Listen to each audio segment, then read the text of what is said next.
I would love to go to the gym. I just have not got the time. So let me explain to you now about time-saving workouts. So you may have heard of a 20-minute HIIT class. You may have heard of a 20-minute sprint session.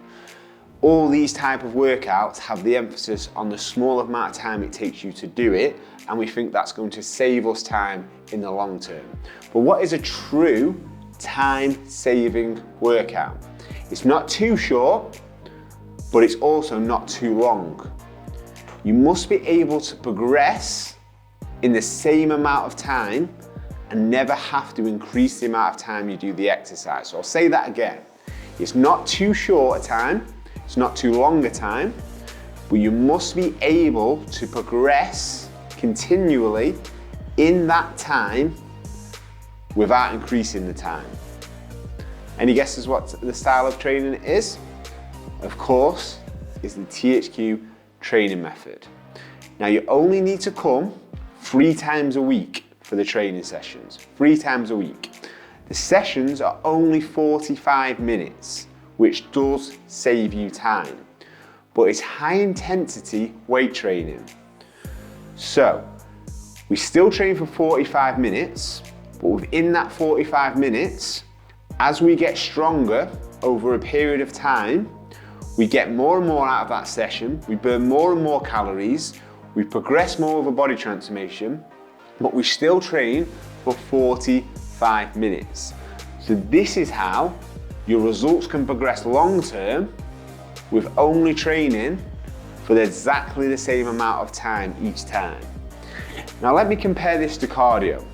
So, and this isn't slagging off, this is explaining to you the difference. So you can run for an hour, right?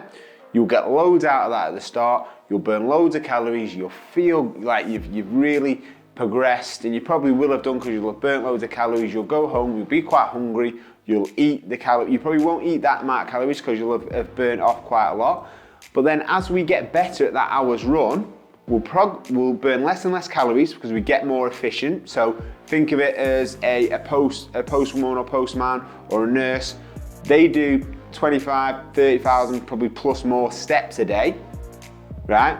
But they probably don't burn that many calories because they do that every single day. Yeah, and that's the same for a run. If you've got to run for an hour, you do that hour and get better at it, your body gets more efficient at it. So it burns less and less calories. And then the problem is that when we finish that hour's run, we then probably eat more than what we burn off because we're still as hungry. So this is when we can end up going round and round if we just have cardio as a way of training, we don't do anything else. Or we have to increase the time, so we have to run for an hour and a half, or we have to run for 2 hours. We have to keep increasing the time, and that's not a time-saving method, even though at the start it once was, right? So hopefully this explains to you what a true time-saving workout is. So we want to make sure that we continue training for the long term. We have to adopt the approach that I've just said personally, what I think, for us to be able to train long term and make it convenient for us, and that is a true time-saving workout.